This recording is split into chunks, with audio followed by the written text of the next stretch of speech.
प्रिय संस्कृत मित्राणी, नमः संस्कृताय। आर के एजुकेशन स्टडी में आप सभी मित्रों का हार्दिक स्वागत अभिनंदन करते हुए आज हम एक बार पुनः पीटीजीटी पीजीटी के जो मॉडल पेपर हल कराए जा रहे हैं उसमें हम लोगों ने विषयवार भी जो है प्रश्नोत्तरियों को हल कर लिया है। व्याकरण और साहित्य दोनों से जो है प्रश्न हल कराए जा रहे हैं और मैराथन क्लास में हम लोगों ने 3 क्लासों पर चर्चा किया जिसमें कुल 125 से 125 प्रश्नों को हम लोगों ने हल किया है। चूँकि परीक्षा की दृष्टि से सभी ग्रंथों पर एक बार नज़र डालना बहुत ही ज़्यादा ज़रूरी है।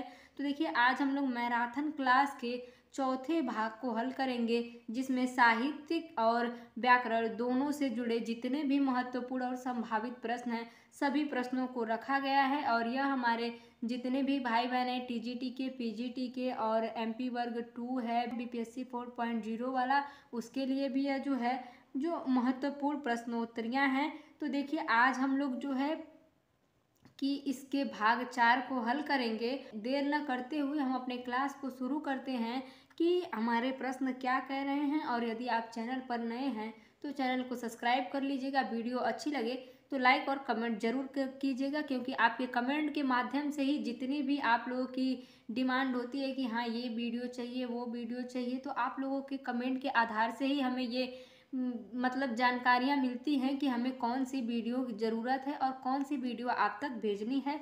तो कमेंट के माध्यम से आप हमें ज़रूर बताइएगा कि आपको कौन सी वीडियो चाहिए। इसके पहले भी कमेंट आए थे कि एमपी वर्ग 2 की जो है 1 इकाई 2 इकाई जो है उसकी अलग से प्रश्नोत्तरी कराई जाए। तो देखिए उसकी भी प्रश्नोत्तरी अलग से उपलब्ध करवाई गई थी। व्याकरण की प्रश्नोत्तरी मांगी गई थी तो उसकी भी प्रश्नोत्तरी जो है चैनल पर पहले से ही उपलब्ध है। साहित्य प्लस व्याकरण दोनों की प्रश्नोत्तरी एक साथ मांगी गई थी तो उसकी भी वीडियो जो है उपलब्ध कराई गई है। तो देखिए आप लोगों के कमेंट से ही हम लोग ये जान पाएंगे कि कौन सी वीडियो की आप लोगों को आवश्यकता है और कौन सी वीडियो आप तक चाहिए।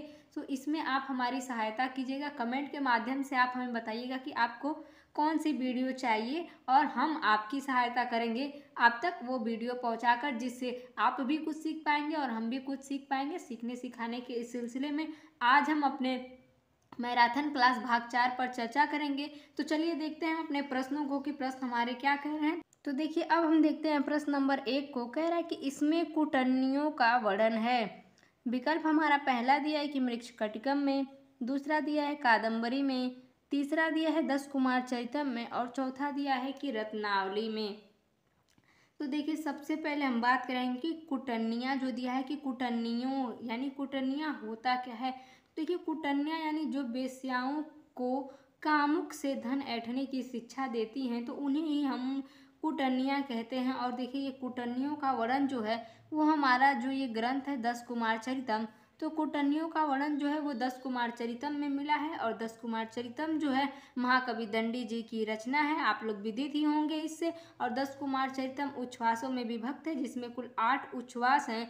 और 10 कुमार चरितम में 10 राजाओं के चरित्र का वर्णन किया गया है, इसलिए ही इसका नाम 10 कुमार चरितम माना जाता है। यह 10 कुमार चरितम जो है यह 7वीं से 8वीं शताब्दी के मध्य जो है वो विकसित हुआ था। अब देखिए विकल्प हमारा पहला दिया है कि मृच्छकटिकम में।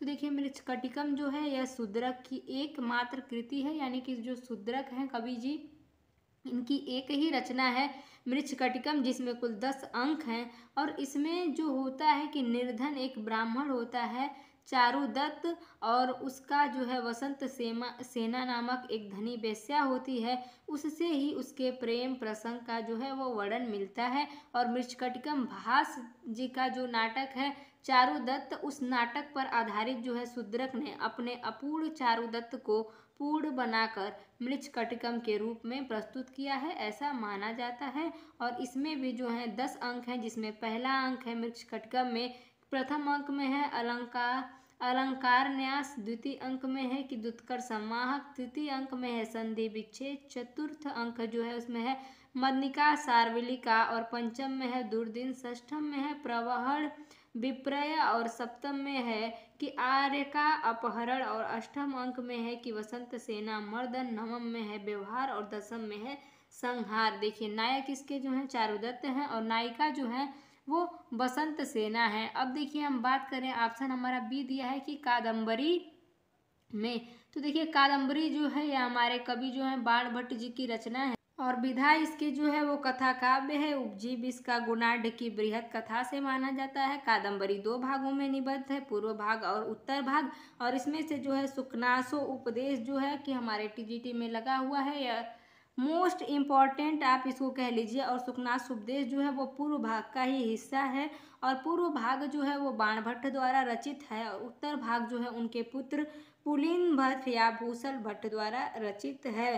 देखिए कादम्बरी जो है इसमें भी प्रेम कथा का ही वर्णन मिलता है और इसमें रस जो है श्रृंगार रस है, गुण माधुर्य है और रीति पांचाली रीति इसमें मानी गई है। और जो है कि कादम्बरी जो है गुणाढ़ की बृहद कथा से बाणभट्ट ने इसको ग्रहण किया है और कादम्बरी में चंद्रापीड़ और वैशंपायन के 3 जन्मों की कथा का वर्णन मिलता है। अब देखिए जो हमारा ऑप्शन दिया है डी की रत्नावली। तो देखिए रत्नावली जो है यह श्री हर्ष द्वारा रचित एक नाटक है जो कि 4 अंकों में निबद्ध है। इसमें राजा उदयन और सिंघल देश की राजकुमारी होती हैं रत्नावली, उन्हीं के प्रेम और विवाह की कहानी का वर्णन किया गया है। रत्नावली अपना इसमें होता क्या है कि जो रत्नावली होती हैं वह अपना नाम बदलकर सागरिका के नाम से जो है राजा उदयन के महल में उनकी एक रानी होती है, पहले से ही वासवदत्ता उनकी दासी बनकर आती हैं और वहीं जो है कि उदयन और रत्नावली के बीच प्रेम की अनुभूति होती है। और फिर वासवदत्ता को जब यह पता चलता है तो वह बहुत ही क्रोधित होती है, ईर्ष्या करती है। और यह स्वाभाविक चीज़ है कि कोई भी पत्नी हो, प्रेयसी हो, अगर उसके पति से या प्रेमी जो भी हो किसी को भी देखे हंस के बोलना या बोलने पे भी स्त्रियों को बहुत बॉन्डिंग होती है, ऐसा मिलता है। तो ईर्ष्या जो है वह स्वाभाविक होता है स्त्रियों में। तो जब उनको पता चलता है तो वो ईर्ष्या करती हैं, परंतु बाद में जब उस पर खोज और छानबीन की जाती है तो ऐसा मिलता है कि वो रत्नावली जो हैं होती हैं वो वासवदत्ता की खोई हुई चचेरी बहन होती हैं। तो उसके बाद उदयन और वासवदत्ता का जो है उदयन और रत्नावली का माफ कीजिएगा विवाह करा दिया जाता है। तो इसका वर्णन जो है हमारे रत्नावली में मिलता है, परंतु ये जो कुटन्नियाँ हैं इन कुटन्नियों का वर्णन हमारे कवि जो हैं दंडी जी इनकी रचना 10 कुमार चरितम में मिलता है। तो प्रश्न नंबर 1 विकल्प नंबर हमारा सी सही हो जाएगा। अब देखिए प्रश्न नंबर 2 कह रहा है कि बीज के आगमन को कहते हैं। विकल्प हमारा पहला दिया है कि संप्रधारण, दूसरा दिया है समाधान, तीसरा दिया है विधान और चौथा दिया है कि उद्भेद।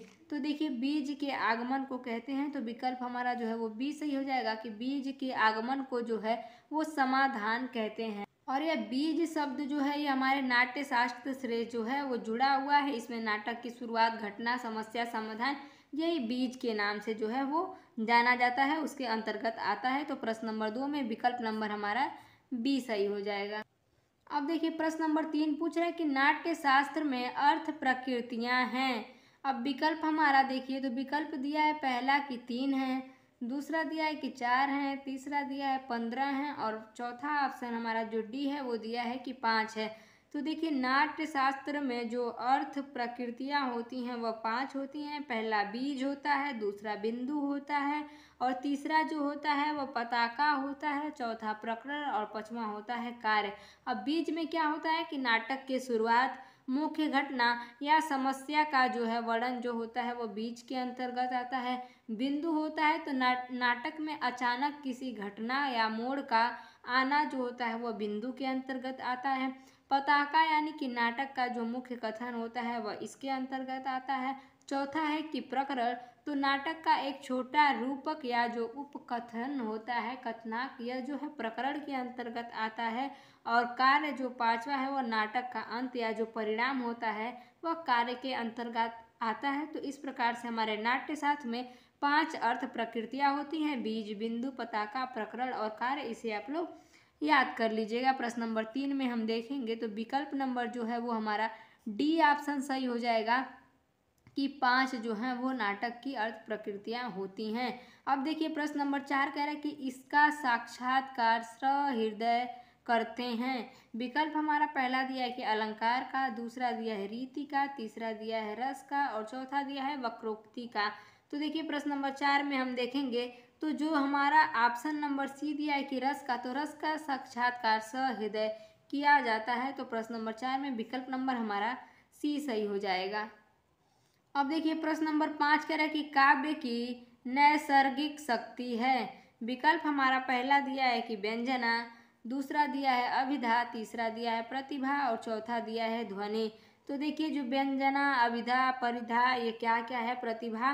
तो देखिए जो होता है कि व्यंजना, अभिधा, लक्षणा, ये प्रतिभा, ये जो होते हैं सब ये सब हमारे काव्य के अंतर्गत आते हैं। और इसमें जो होता है कि व्यंजना, अभिधा और लक्षणा जो होते हैं, देखिए यहाँ दिया है व्यंजना, अभिधा, लक्षणा नहीं दिया हुआ, लक्षणा भी इसमें एक आता है। ये शब्द की शक्तियाँ मानी जाती हैं जो शब्दों के अर्थ को प्रकट करने में विभिन्न तरीकों से जो है दर्शाती हैं और बताती हैं। जबकि ये ऑप्शन देखिए सी हमारा दिया है कि प्रतिभा। तो प्रतिभा जो होता है ये काव्य की क्षमता होती है। अब देखिए हम जो अभिधा की बात करें तो अभिधा यह जो होता है कि शब्द की यह वह शक्ति होती है जो सामान्य प्रचलित अर्थ को प्रकट करती है, जिसे हम वाच्यार्थ कहते हैं। जैसे कोई भी आप वाक्य या शब्द मान लीजिए, जैसे मान लीजिए गाय दूध देती है, तो यह एक सामान्य सा वाक्य है, इसमें कुछ भी टेढ़ा मेढ़ा ऐसा कुछ नहीं है। अब देखिए लक्षणा जो होता है यह शब्द की वह शक्ति होती है जो शब्द के सामान्य अर्थ से हटकर किसी अन्य अर्थ को प्रकट करती है, जिसे हम लक्ष्यार्थ या लक्षणा कहते हैं। जैसे मान लीजिए कोई कह दे कि अरे वो तो गधा है, तो यहाँ गधा जो होता है, गधा का अर्थ है कि मूर्ख है, जानवर से उसका संबोधित नहीं उसको किया जा रहा, वहाँ वो तो गधा है। तो कोई व्यक्ति है बुद्धिहीन है, मूर्ख है, तो उसे भी लोग अरे वह तो गधा है, तो यह लक्षणा के अंतर्गत आता है। अब देखिए हमारा विकल्प जो है पहला दिया है कि व्यंजना, तो यह शब्द की वह शक्ति होती है जो अर्थ को संकेतित करती है, जिसे व्यंग्यार्थ कहते हैं। तो इसमें केवल अर्थ को संकेतित किया जाता है, शब्दों को नहीं। लोग कहते हैं ना भाव को देखो, शब्दों के यहाँ अर्थ को संकेतित किया जाता है। जैसे मान लीजिए कोई भी है, अब कोई बड़ा है, कोई कार्य नहीं समझ पा रहा है, नहीं ही कर रहा है, कोई भी है, तो लोग व्यंग्यात्मक ढंग से बोलते हैं कि वो दूध पीता बच्चा थोड़ी है, क्या वो दूध पीता है, क्या दूध पीता बच्चा थोड़ी। इस प्रकार से व्यंग्यात्मक कई शब्द होते हैं, आप सब विदित ही होंगे, तो इसमें कुछ कहना नहीं है। तो इसे जो होता है ये हमारे व्यंजना के अंतर्गत आता है। अब हमारा देखिए चौथा दिया है, तीसरा ऑप्शन माफ कीजिएगा, कि प्रतिभा। तो प्रतिभा जो होती है एक विशेष प्रकार की काव्य की क्षमता होती है जो कवि को नए और अनोखे तरीके से सोचने और व्यक्त करने में सक्षम बनाती है। यह कवि की कल्पना, ज्ञान, भाषा का अधिकार प्राप्त करवाने का जो है यह प्रतीक माना जाता है। तो देखिए प्रश्न नंबर 5 में हम देखेंगे कि काव्य की नैसर्गिक शक्ति है। तो प्रश्न नंबर 5 में विकल्प हमारा बी से है कि नैसर्गिक शक्ति जो है वो अभिधा होती है। तो प्रश्न नंबर 5 विकल्प नंबर हमारा बी सही हो जाएगा। अब देखिए प्रश्न नंबर 6 कह रहा है कि कादम्बरी के लेखक हैं। ऊपर हम लोगों ने पहले ही चर्चा कर लिया था पहले ही प्रश्न में कि कादम्बरी के लेखक कौन है। तो देखिए जो हमारा विकल्प दिया है ऑप्शन नंबर सी कि बाण है। तो कादम्बरी के लेखक बाण भट्ट हैं। 2 भागों में निबद्ध है, पूर्व भाग और उत्तर भाग जो होता है वो होता है। अब देखिए दिया है क्या, हमारा ऑप्शन दिया है कि श्रीहर्ष हैं, दंडी हैं, कालिदास हैं। तो देखिए दंडी की रचनाओं पर हम लोगों ने चर्चा किया था कि दंडी जी की जो रचना है वो 10 कुमार चरितम है और श्रीहर्ष जो है तो नैषधि चरितम है श्रीहर्ष जी का। कालिदास का तो ग्रंथ ही ग्रंथ है, अभिज्ञान शाकुंतलम है, मेघदूतम है। तो इस प्रकार से इनके कई ग्रंथ हैं। तो प्रश्न नंबर 6 में देखिए कादम्बरी के लेखक तो बाण भट्ट जी हैं। प्रश्न नंबर 6 विकल्प नंबर हमारा सी सही होता है। अब देखिए प्रश्न नंबर 7 कह रहा है कि बाण भट्ट के वंश का नाम है। तो विकल्प हमारा देखिए पहला दिया है कि चंद्रवंश, दूसरा दिया है सूर्यवंश, तीसरा दिया है वात्स्यायन और चौथा दिया है कि रघुवंश। तो देखिए बाण भट्ट के वंश का नाम है। प्रश्न नंबर 7 में हम देखेंगे तो इनका वंश जो होता है वह वात्स्यायन होता है। प्रश्न नंबर 7 में विकल्प नंबर हमारा सी सही होगा। अब देखिए प्रश्न नंबर 8 कह रहा है कि शूद्रक अवतार है। ये हमारा कादम्बरी से ही प्रश्न उद्धृत है। विकल्प हमारा पहला कह रहा है कि चंद्रापीठ का, दूसरा कह रहा है पुंडरीक का, तीसरा कह रहा है पृथु का और चौथा कह रहा है कि वैशंपायन का। तो देखिए शूद्रक अवतार था तो यह चंद्रापीठ का ही अवतार था। प्रश्न नंबर 8 में विकल्प नंबर हमारा जो है यह ए सही होगा। एक में चंद्रमा था, एक में चंद्रापीठ था, एक में शूद्रक था, 3 इनके जन्म हुए थे। प्रश्न नंबर 8 विकल्प नंबर हमारा पहला सही हो जाएगा। अब देखिए प्रश्न नंबर 9 कह रहा है कि विदिशा किस नगरी के किनारे स्थित है। विकल्प हमारा पहला दिया है कि बेत्रवती के, दूसरा दिया है सरयू के, तीसरा दिया है गंगा के, चौथा दिया है महानदी के। तो देखिए विदिशा किस नदी के किनारे स्थित है। तो जो विदिशा है वह बेत्रवती के किनारे स्थित है, नहीं सरयू के, नहीं गंगा, नहीं महानदी। प्रश्न नंबर 9 विकल्प नंबर हमारा ए सही हो जाएगा। अब देखिए प्रश्न नंबर 10 कह रहा है कि चंडाल कन्या किसके समीप आई। विकल्प हमारा पहला दिया है कि महाश्वेता के, दूसरा दिया है कादम्बरी के, तीसरा दिया है पुंडरीक के, चौथा दिया है शूद्रक के। देखिए चांडाल कन्या जो होती है तोते को लेकर जाती है, तो वह जो सुख होता है, सुख को लेकर राजा के दरबार में जब जाती है शूद्रक के, तो वह शूद्रक के ही समीप आती है। क्या बताती है तोते की विशेषता। तो प्रश्न नंबर 10 में विकल्प नंबर हमारा डी सही हो जाएगा। अब देखिए प्रश्न नंबर 11 कह रहा है कि अभिज्ञान शाकुंतलम कितने अंकों का नाटक है। तो देखिए विकल्प हमारा पहला दिया है कि 5 अंकों का, दूसरा दिया है 6 अंकों का, तीसरा दिया है 8 अंकों का और चौथा दिया है कि 7 अंकों का। तो देखिए अभिज्ञान शाकुंतलम जो है यह 7 अंकों का नाटक है, कालिदास द्वारा विरचितम है। और प्रथम अंक जो है इसमें आश्रम प्रवेश है, द्वितीय अंक आश्रम निवेश है, तृतीय अंक मिलन अंक है, चतुर्थ अंक जो है विदाई अंक है, पांचवा अंक प्रत्याख्यान अंक है, छठा अंक जो है वह पश्चाताप अंक है और सातवां अंक जो है पुनर्मिलन अंक है। इसके नायक जो हैं वो दुष्यंत हैं, धीरोदात्त कोटि के नायक हैं, शकुंतला हैं नायिका हैं इसकी, जो कि मुग्धा कोटि की नायक हैं। इसमें दुष्यंत और शकुंतला के परस्पर प्रेम विवाह और जो है उनके प्रेम विवाह का मिलन का वर्णन मिलता है। प्रश्न नंबर 11 विकल्प नंबर हमारा डी सही होता है। अब देखिए प्रश्न नंबर 12 कह रहा है कि पुष्प चयन कौन कर रहा था। विकल्प हमारा पहला दिया है कि शकुंतला, दूसरा दिया है प्रियंवदा, तीसरा दिया है अनसुईया और चौथा दिया है कि गौतमी।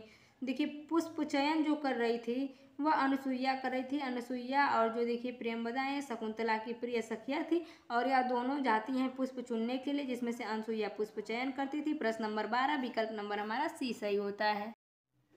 अब हम देखते हैं प्रश्न नंबर 13 को। कह रहा है कि को अन्योहुतवाद दग्धुम प्रभवती किसका कथन है।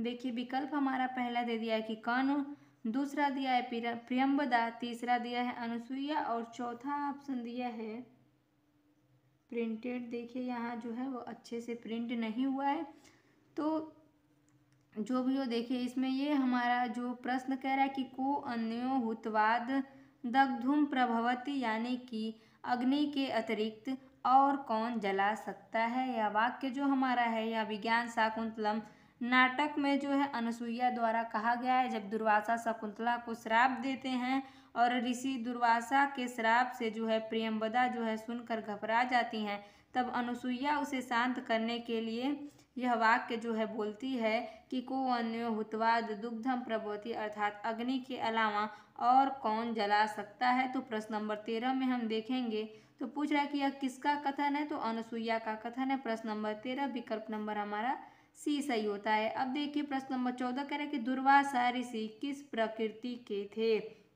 देखिए विकल्प हमारा पहला दिया है शांत, दूसरा दिया है क्रोध, तीसरा दिया है हास्य और चौथा दिया है कि धैर्य। तो देखिए वो ऋषि मुनि थे तो वो हास्य प्रकृति के तो होंगे ही नहीं, और दुर्वासा जो है मतलब स्पेशल जो कह लिए कि क्रोध के लिए वो जो थे प्रसिद्ध थे, तभी तो इतनी सी बात पे शकुंतला को जो है श्राप दे दिया था। तो ये क्रोध प्रकृति, क्रोधित प्रकृति के व्यक्ति थे। प्रश्न नंबर 14 विकल्प नंबर हमारा बी सही होता है।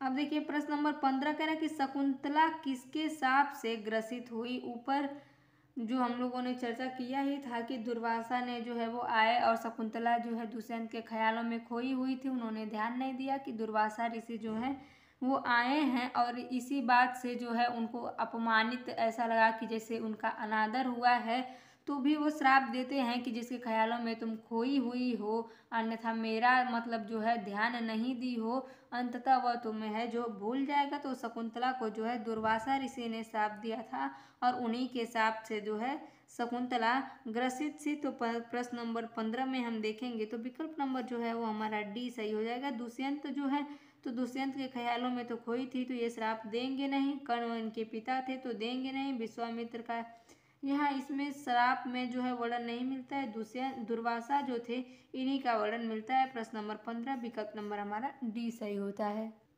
अब देखिए प्रश्न नंबर 16 कह रहा है कि उत्तर रामचरितम के नायक हैं। कई बार प्रश्न पूछे जा चुके हैं और इससे आप सभी विदित होंगे।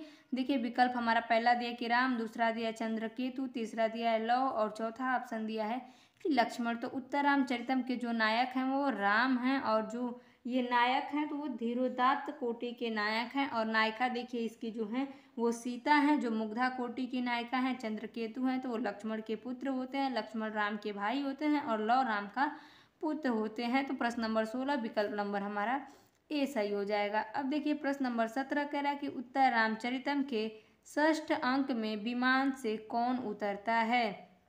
विकल्प देखिए हमारा पहला दिया है कि राम, दूसरा दिया है लव, तीसरा दिया है कि विद्याधर और चौथा ऑप्शन दिया है कि चंद्रकेतु। तो देखिए उत्तर रामचरितम के षष्ठम अंक में विमान से कौन उतरता है, तो विमान से जो है वो राम उतरते हैं। प्रश्न नंबर 17 विकल्प नंबर हमारा ए सही होता है। अब देखिए प्रश्न नंबर 18 कह रहा है कि रामायण के कथा नायक हैं। विकल्प हमारा पहला दिया है भरत, दूसरा दिया है राम, तीसरा दिया है लक्ष्मण और चौथा दिया है कि लव। तो देखिए रामायण कथा के जो नायक हैं तो वो राम हैं। इससे आप सभी लोग विदित होंगे, सबको ही पता होगा, जो पढ़ते होंगे उनको भी और जो नहीं पढ़ते होंगे उनको भी, कि रामायण में जो कथा के जो नायक हैं तो वो राम ही है। प्रश्न नंबर 18 विकल्प नंबर जो है हमारा बी सही हो जाएगा। देखिए यह जो प्रश्न उत्तरी है इसमें ऐसा नहीं है कि केवल उच्च कोटि की ही प्रश्न है या तो केवल निम्न कोटि के ही प्रश्न है। जितने भी प्रश्न इम्पोर्टेंट हैं उच्च कोटि के हों या निम्न कोटि के हों, इसमें मध्यम कोटि, उच्च कोटि, निम्न कोटि सभी कोटि के प्रश्नों को रखा गया है। क्योंकि पेपर में जो है ऐसा नहीं होता कि केवल उच्च कोटि के ही प्रश्न आते हैं या केवल निम्न कोटि के ही प्रश्न आते हैं। प्रश्न ज़्यादातर जो प्रश्न होते हैं वो निम्न कोटि के ही होते हैं, कुछ प्रश्न ही होते हैं जो उच्च कोटि के होते हैं, अन्यथा मध्य कोटि के होते हैं। तो प्रश्न नंबर 18 में हम देखेंगे तो विकल्प हमारा जो है वो बी सही हो जाएगा।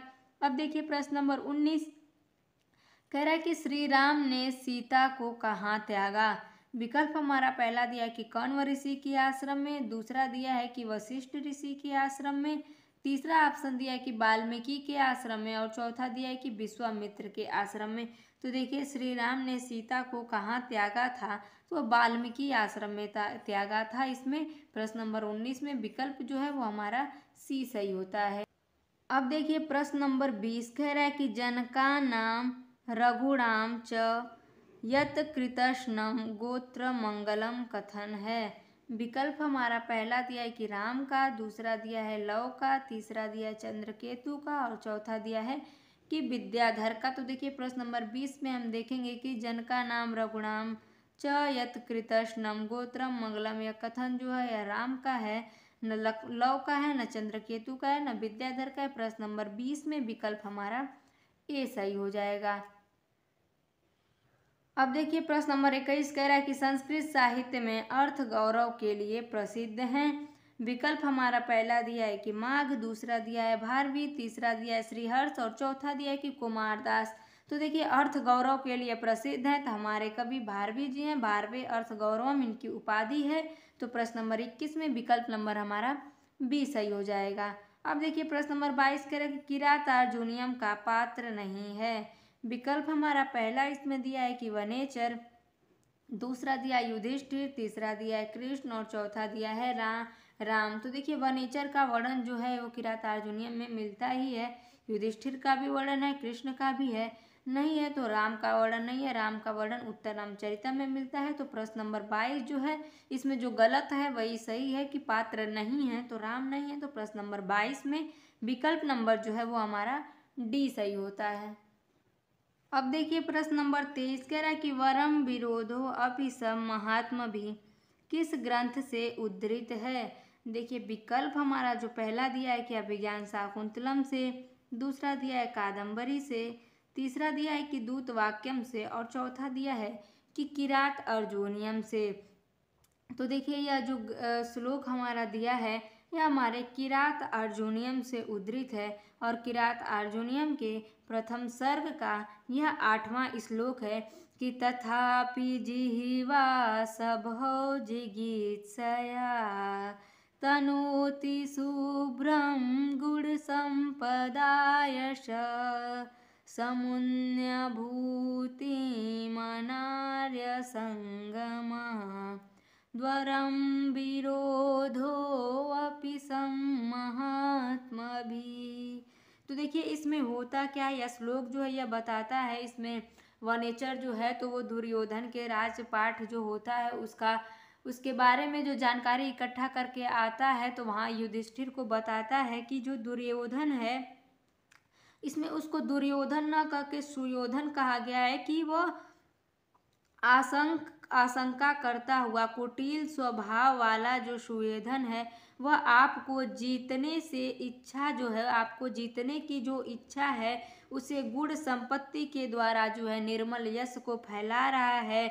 वो ऐश्वर्य को बढ़ाने वाले महापुरुषों के साथ जो है वैसा ही व्यवहार कर रहा है जैसा दुष्टों के साथ और मित्रों के साथ जो है एक जैसा संबंध रख रहा है। अर्थात आपके जो छल पूर्वक जीता हुआ जो आपका राज है उसे वह नीति पूर्वक चलाना चाहता है और इसके लिए जो है वो अपने प्रभावशाली जितने भी गुण हैं उसे यश को फैला रहा है और दुष्टों और मित्रों सबके साथ एक जैसा जो है वो व्यवहार कर रहा है। यह सूक्ति जो हमारी है, वह जो श्लोक है वह किरात अर्जुनियम से उद्धृत है। तो प्रश्न नंबर 23 में विकल्प नंबर जो है वो हमारा डी दिया है कि किरात अर्जुनियम, तो डी सही हो जाएगा। प्रश्न नंबर 23 विकल्प नंबर हमारा डी सही होता है। अब देखिए प्रश्न नंबर 24 कह रहा है कि विश्रुत का भास्कर वर्मा से मिलन हुआ है।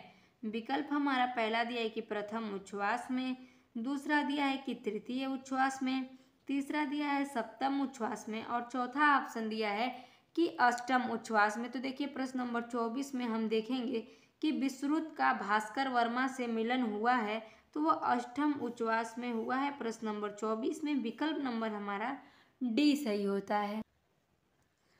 अब देखिए प्रश्न नंबर 25 कह रहा है कि निम्नांकित तालिका 1 में लौकिक सन्निकर्ष तथा तालिका 2 में उनके उदाहरण दिए गए हैं। इनके आधार पर दिए गए विकल्पों में से सही सुमेलित विकल्प चुने।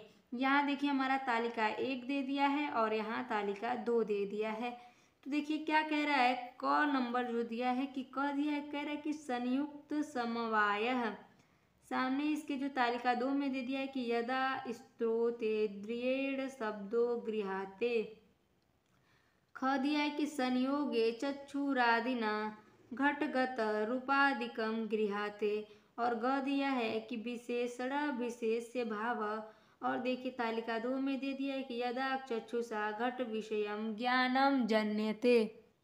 अब देखिए यहाँ घ दिया है कि समावाय और यहाँ जो तालिका 2 है उसमें दे दिए कि यदा चक्षुषा संयुक्ते भूतले घटा भाव गृह्यते और यहाँ दे दिए कूट दे दिया है कि किसमें हमारा कौन सा विकल्प है जो सही हो जाएगा। तो चलिए हम देखते हैं। तो देखिए कह रहा है कि संयुक्त समवाय, तो जो हमें आएगा पहले हम उसको करेंगे। तो देखिए कह रहा है कि संयुक्त समवाय। अब इसका सही सुमेलित विकल्प हम देखेंगे। तो देखिए इसमें जो हमारा सही सुमेलित विकल्प है चक्षुरादिना घटगत रूपादिकम गृहाते, तो पहला का जो है वो हमारा दूसरा हो जाएगा। अब देखिए दूसरा दिया है कि संयोगः, तो दूसरा का जो है वो हमारा देखिए दिया है तीसरे नंबर पे यदा चक्षुषा घट विषयम ज्ञान जन्यते, तो दूसरा ऑप्शन का जो है वो हमारा तीसरा हो जाएगा। चूँकि देखिए प्रश्न जो हैं ऊपर और नीचे दोनों जगह हो गए हैं, कुछ प्रश्न आगे इस पेज पे दिए हैं, कुछ अगले पेज पे, इस वजह से थोड़ा दिक्कत हो रहा है। अब ग जो दिया है कि विशेषण विशेष्य भाव, तो इसका जो हमारा ऑप्शन था वो चौथा से कि यदा चक्षुषा संयुक्ते भूतले घटा भाव गृह्यते और चौथा हमारा जो था वो दिया था कि समवाय। तो चौथा का जो है ये हमारा पहला जो ऑप्शन दिया कि यदा स्त्रोते दीर्घेण शब्दे गृह्यते, तो इसमें जो है वो हमारा चौथा सही हो जाएगा। तो हम कूट की तरफ जाकर देखेंगे कि, तो देखिए कूट हमारा दिया है तो हमने क्या लगाया था कि पहला जो ऑप्शन हमारा था कि संयुक्त समवाय, तो उसमें हमारा जो दूसरा ऑप्शन जो था वैसे तो हम सबसे पहले हम देखेंगे कि कौन सा जो पहले में दूसरा है। तो देखिए ये हमारा कट जाएगा, इसमें पहले में दूसरा नहीं है, ना ही इसमें है ना ही इसमें है। ऑप्शन हमारा चौथा दिया है कि पहले में जो है वो हमारा दूसरा विकल्प सही है और दूसरा जो दिया था कि संयोग उसमें हमारा तीसरा था, तो दूसरे में तीसरा है और तीसरे में चौथा है, चौथे में पहला है, अर्थात डी ऑप्शन जो हमारा है यह सही हो जाएगा। प्रश्न नंबर 25 में ऑप्शन नंबर हमारा डी सही होता है। अब देखिए प्रश्न नंबर 26 कह रहा है कि रानी वसुंधरा पट रानी थी, विकल्प हमारा पहला दिया है कि वसुरक्षित की, दूसरा दिया है पुण्यवर्मा की, तीसरा दिया है अनंत वर्मा की और चौथा दिया है कि विश्रुत वर्मा की। तो देखिए रानी वसुंधरा जो थी वह अनंत वर्मा की पटरानी थी। विकल्प हमारा जो सी दिया है, तो प्रश्न नंबर 26 में विकल्प नंबर हमारा सी सही होता है। अब देखिए प्रश्न नंबर 27 कह रहा है कि वसुंधरा के पुत्र का नाम है। विकल्प हमारा पहला दिया है कि अनंत वर्मा, दूसरा दिया है भास्कर वर्मा, तीसरा दिया है पुण्य वर्मा और चौथा दिया है कि विश्रुत। तो देखिए वसुंधरा के पुत्र का नाम है तो भास्कर वर्मा है, न अनंत वर्मा है, न पुण्य वर्मा और ना ही विश्रुत। प्रश्न नंबर 27 में विकल्प नंबर हमारा बी सही हो जाएगा कि वसुंधरा के पुत्र का नाम है तो भास्कर वर्मा। अब देखिए प्रश्न नंबर 28 कह रहा है कि अलम महीपाल तव श्रमेण किसका कथन किसके लिए है। विकल्प हमारा पहला दिया है कि मंत्री का राजा के लिए, दूसरा दिया है कि सिंह का राजा के लिए, तीसरा दिया है कि धेनु का राजा के लिए और चौथा ऑप्शन दिया है कि वशिष्ठ का राजा के लिए। तो देखिए प्रश्न नंबर 28 में हम देखेंगे कि अलम महीपाल तव श्रमेण किसका कथन किसके लिए है। तो इसमें ऑप्शन हमारा जो बी दिया है कि सिंह का कथन राजा के लिए है। तो प्रश्न नंबर 28 में विकल्प नंबर हमारा बी सही होता है। अब देखिए प्रश्न नंबर 29 कह रहा है कि राजा दिलीप ने सेवा की थी। विकल्प हमारा पहला दिया है कि गुरु की, दूसरा दिया है सुदक्षिणा की, तीसरा दिया है ऑप्शन कि नंदिनी की और चौथा दिया है कि कामधेनु की। तो देखिए प्रश्न नंबर 29 में हम देखेंगे तो विकल्प जो हमारा दिया है, देखिए पहला दिया है गुरु की, तो गुरु की सेवा तो सभी करते ही हैं, लेकिन इसमें पुस्तक के अनुसार हमें बताना है कि किसकी। तो गुरु नहीं होगा, सुदक्षिणा नहीं होगा और जो दिया है ये कामधेनु, कामधेनु का अर्थ गाय यानी कि गाय होता है और गाय जो होती है तो इसमें कामधेनु गाय तो है ही, लेकिन उसका नाम जो है उसका नाम नंदिनी है। तो इस हिसाब से पुस्तक के अनुसार जो हमारा ऑप्शन सी दिया है वही सही होगा, कामधेनु नहीं होगा। नंदिनी ऑप्शन इसमें सही हुआ कि 29 नंबर प्रश्न की राजा दिलीप ने सेवा की थी।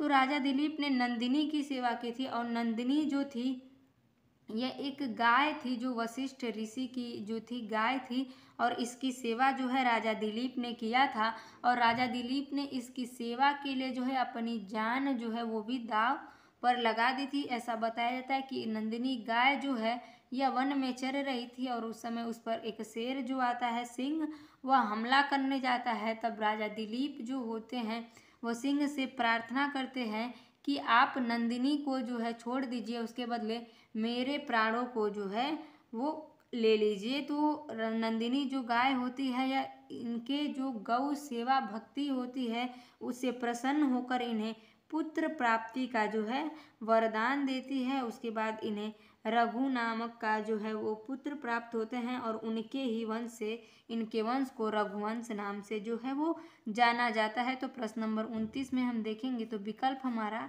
सी सही होता है। अब देखिए प्रश्न नंबर 30 कह रहा है कि राजा रघु के पुत्र हैं। विकल्प हमारा पहला दिया है कि राम, दूसरा दिया है दशरथ, तीसरा दिया है अज और चौथा दिया है कि दिलीप। तो देखिए राजा रघु के जो पुत्र हैं तो वो अज हैं। प्रश्न नंबर 30 में विकल्प हमारा जो सी दिया है कि रघु के पुत्र हैं तो अज हैं और रघु के जो पिता थे वो दिलीप थे। तो प्रश्न नंबर 30 में विकल्प नंबर हमारा सी सही होता है।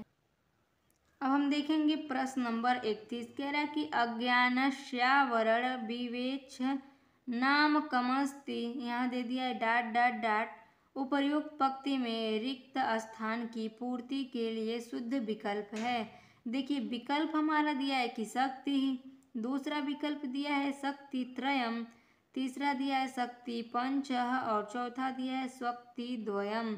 तो देखिए प्रश्न नंबर 31 में हम देखेंगे तो विकल्प हमारा सी सही हो जाएगा कि शक्ति पंच अर्थात अज्ञानस्य यावरण विक्षेपणामकमस्ति शक्ति पंच। तो प्रश्न नंबर 31 में विकल्प नंबर हमारा सी सही हो जाएगा। अब देखिए 32 नंबर प्रश्न में पूछ रहा है कि नंदिनी ने परीक्षा ली थी। तो विकल्प हमारा पहला दिया है कि सुदक्षिणा की, दूसरा दिया है सिंह की, तीसरा दिया है दिलीप की और चौथा दिया है कि मंत्रियों की। तो देखिए प्रश्न नंबर 32 में हम देखेंगे तो नंदिनी ने परीक्षा ली, तो नंदिनी ने दिलीप की परीक्षा ली थी। इसके पहले हमने बताया कि सिंह जो है आक्रमण करता है तो दिलीप जो है अपने प्राणों को दांव पर लगा देते हैं। तो ऐसा नंदिनी ने परीक्षा वरीक्षा लिया था, उसके बाद यह उन्हें पुत्र प्राप्ति का वरदान भी देती हैं। तो प्रश्न नंबर 32 में विकल्प नंबर हमारा सी सही हो जाएगा कि नंदिनी ने राजा दिलीप की परीक्षा ली थी। तो प्रश्न नंबर 32 विकल्प नंबर हमारा सी सही होता है। अब देखिए प्रश्न नंबर 33 कह रहा है कि निम्नलिखित तालिका 1 में प्रमाण संख्या तथा तालिका 2 में दर्शनों के नाम दिए गए हैं। इसके आधार पर दिए गए विकल्पों में से सही सुमेलित विकल्प चुनें। अब देखिए दे दिया है तालिका 1 और दे दिया है तालिका 2। अब तालिका 1 में जो है वो प्रमाण संख्या दे दिया है और तालिका 2 में पूछ दिया है दर्शन। तो किस दर्शन में कितने प्रमाण संख्याएं जो हैं वो होती हैं। तो देखिए पहला जो ऑप्शन हमारा दिया है कि 3, तो 3 जो प्रमाण संख्या है वह हमारे सांख्य दर्शन की जो है वो प्रमाण संख्या है। अब दे दिया है 4, तो 4 जो प्रमाण संख्या होती है वह हमारे न्याय दर्शन की होती है। अब तीसरा ऑप्शन दे दिया है कि 6, तो 6 जो होता है वो हमारे वेदांत का होता है। वेदांत दर्शन जो है उसमें 6 प्रमाण संख्याएं जो है होती हैं। और जो 2 दिया है वो हमारे जैन जो है जैन दर्शन उसमें होता है। तो देखिए अब हम कूट में देखेंगे कि कौन सा ऑप्शन जो है हमारा मिलता जुलता है। देखिए सबसे पहले जो हमारा क दिया है यानी कि 3, तो पहला जो हमारा क है तो क का जो है ऑप्शन हमारा 2 है, यानी पहले में जो है हमारा दूसरा ऑप्शन होगा। तो सबसे पहले हम देखते हैं कि पहले में दूसरा किसका है। देखिए विकल्प हमारा ए दिया है कि पहला, क का पहला, ख का दूसरा, ग का चौथा और घ का तीसरा। और दूसरा ऑप्शन दे दिया है कूट में कि क का जो दूसरा होगा, ख का तीसरा, ग का चौथा, घ का पहला। तीसरा दे दिया है कि क का तीसरा, ख का चौथा, ग का पहला और घ का दूसरा। चौथा ऑप्शन दे दिया कि क का चौथा, ख का दूसरा, ग का तीसरा और घ का पहला। हमें ढूंढना क्या है कि पहले में जो है वो क में जो है वो हमारा दूसरा ऑप्शन हमें ढूंढना है। तो देखिए पहला जो कूट दिया है तो इसमें तो नहीं है, और दूसरा जो हमारा दिया है तो देखिए इसमें हमें मिल रहा है कि क का जो है वो दूसरा होगा। अब देखिए ख हमारा क्या है कि 4 जो है प्रमाण संख्या दी गई है और ये किस में है तो न्याय दर्शन में है। तो यानी कि हमारे ख का हो जाएगा तीसरा। तो देखिए ख का तीसरा जो है इसमें भी ये हमें मिल रहा है। अब ग दिया है कि 6, तो 6 जो हमारी प्रमाण है वो वेदांत दर्शन की है। तो देखिए इसमें भी हमारा मिल जा रहा है कि तीसरा का चौथा और चौथे का पहला, अर्थात विकल्प जो हमारा बी दिया है यह हमारा सही हो जाएगा। तो प्रश्न नंबर 33 में विकल्प नंबर हमारा बी सही होता है। अब देखिए प्रश्न नंबर 34 कह रहा है कि भास का नाटक नहीं है। विकल्प हमारा पहला दिया है कि स्वप्न वासव दत्तम, दूसरा दिया है कर्णभार, तीसरा दिया है बालचरित और चौथा ऑप्शन दिया है कि उत्तर रामचरितम। तो देखिए ऐसे जितने भी प्रश्न आते हैं कि इस कवि की यह रचना नहीं है या नाटक नहीं है, तो इसमें 3 ऑप्शन तो ऐसा ही देगा कि जो सही होगा, एक ही ऑप्शन हमारा देगा। तो अगर 3 हमें नहीं पता है, एक भी हमें पता होगा तो हम प्रश्न को सही कर सकते हैं। तो देखिए मान लीजिए हमें नहीं पता है कि इन तीनों में से कौन सा जो है भास की रचना है नहीं, तो एक तो हमें पता है कि उत्तर रामचरितम जो हमारे टीजीटी में लगा हुआ है और यह भवभूति जी की रचना है। तो भास का नाटक नहीं है, तो विकल्प हमारा खुद ही सही मिल गया कि उत्तर रामचरितम तो भवभूति की रचना है, तो भास का तो नहीं ही होगा। बाकी स्वप्न वासव दत्तम, बालचरित और कर्णभारा यह जो है महाकवि भास जी की रचना है। तो प्रश्न नंबर 34 में हम देखेंगे कि इनकी रचना नहीं है, तो उत्तर रामचरितम नहीं है, अर्थात प्रश्न नंबर 34 विकल्प नंबर हमारा डी सही हो जाएगा। अब देखिए प्रश्न नंबर 35 करें कि दूत वाक्यम के नांदी पाठ में स्तुति की गई है। विकल्प हमारा पहला दिया है कि शिव की, दूसरा दिया है इंद्र की, तीसरा ऑप्शन दिया है कि पार्वती की और चौथा दिया है कि विष्णु की। तो देखिए प्रश्न नंबर 35 में हम देखेंगे कि दूत वाक्यम के नंदी पाठ में स्तुति की गई है, तो विष्णु की स्तुति की गई है। प्रश्न नंबर 35 विकल्प नंबर हमारा डी सही होता है। अब देखिए प्रश्न नंबर 36 कह रहा है कि ईश्वर कृष्ण की कृति है। विकल्प हमारा पहला दिया है कि तर्क संग्रह, दूसरा दिया है तर्क भाषा, तीसरा दिया है सांख्यकारिका और चौथा ऑप्शन दिया है कि वेदांत सार। तो देखिए ईश्वर कृष्ण की कृति है, इसमें पूछा है कि कौन सी उनकी कृति है। तो प्रश्न नंबर 36 में हम देखेंगे तो जो ऑप्शन हमारा है कि सांख्यकारिका, यही ईश्वर कृष्ण की कृति है। बाकी तर्क संग्रह, तर्क भाषा और वेदांत सार नहीं है। तो प्रश्न नंबर 36 में विकल्प नंबर हमारा सी सही होता है। अब देखिए प्रश्न नंबर 37 कह रहा है कि राम के वन चले जाने पर दशरथ ने प्राण त्याग दिए, इस वाक्य का सही संस्कृत रूपांतरण है या रूपांतर है। विकल्प देखिए हमारा पहला ऑप्शन क्या दिया है कि रामे वनम गते दशरथः प्राणान् अत्यजत। दूसरा ऑप्शन दिया है कि रामस्य वने गते दशरथः हतवान्। तीसरा ऑप्शन दिया है कि रामे गते दशरथः प्राणान् अत्यजत। और चौथा ऑप्शन दिया है कि इनमें से कोई नहीं। तो चौथा ऑप्शन हमारा कट जाएगा, 3 ऑप्शन हमारे पास सही बच जाएंगे। तो प्रश्न नंबर 37 में हम देखेंगे कि राम के वन चले जाने पर दशरथ ने प्राण त्याग दिए, इस वाक्य का जो सही संस्कृत रूपांतरण है वह है कि रामे वनम गते दशरथः प्राणान् अत्यजत। तो प्रश्न नंबर 37 में विकल्प नंबर हमारा ए सही होता है। अब देखिए प्रश्न नंबर 38 पूछ रहा है कि मृक्ष कटिकम विभक्त है। विकल्प हमारा पहला दिया है कि सर्गों में, दूसरा दिया है खंडों में, तीसरा दिया है अंकों में और चौथा दिया है कि पर्वों में। तो देखिए इसी प्रश्नोत्तरी में पहले ही हम लोगों ने चर्चा किया था कि मृक्ष कटिकम जो है यह शूद्रक की एकमात्र जो है एक ही मात्र जो इनकी कृति है वो मृच्छकटिकम, और इसमें एक निर्धन ब्राह्मण चारुदत्त होता है जिसका एक वेश्या जो होती है उसके साथ प्रेम का जो है वर्णन मिलता है। और इसमें जो है ये जो मृच्छकटिकम है यह अंकों में विभक्त है और इसमें जो है कुल 10 अंक हैं, जिसमें प्रथम अंक जो है अलंकारान्वय है, द्वितीय अंक दुत्कर संवाहक है, तृतीय अंक में संधि विच्छेद, चौथे में मदनिका सारभील का, और पंचम अंक जो है दुर्दिन, षष्ठम अंक है प्रभड़ विपर्यय और सप्तम अंक है आर्य का अपहरण और अष्टम अंक है वसंत सेना मर्दन, नवम अंक है व्यवहार और दसम अंक है संहार। मृच्छकटिकम के नायक चारुदत्त और इसकी नायिका जो है वो वसंत सेना है। तो प्रश्न नंबर 38 में विकल्प नंबर हमारा सी सही होता है। अब देखिए प्रश्न नंबर 39 कह रहा है कि पठितुम में प्रत्यय है। विकल्प हमारा पहला दिया है कि कत्वा प्रत्यय है, दूसरा दिया है तुमुन प्रत्यय है, तीसरा दिया है ल्यप, देखिए यहाँ लेम दिया है, हमारे हिसाब से यहाँ ल्यप होगा, और चौथा ऑप्शन दिया है कि ल्यूट प्रत्यय है। तो देखिए पठितुम में जो प्रत्यय है तो इसमें ऑप्शन हमारा बी दिया है कि तुमुन प्रत्यय होगा, और तुमुन प्रत्यय जो है क्रिया के लिए किया जाता है। जैसे हमारा दिया है कि पठितुम यानी पढ़ना, जो पढ़ना है वो एक क्रिया है। तो प्रश्न नंबर 39 में विकल्प नंबर हमारा बी सही हो जाएगा कि पठितुम में तुमुन प्रत्यय जो है किया गया है। प्रश्न नंबर 40 हम देखेंगे तो कह रहा है कि नाटक के अंत में प्रयुक्त होता है। विकल्प हमारा पहला दिया है कि नांदी, दूसरा दिया है भरत वाक्य, तीसरा दिया है मंगलाचरण और चौथा ऑप्शन दिया है कि अंकाश।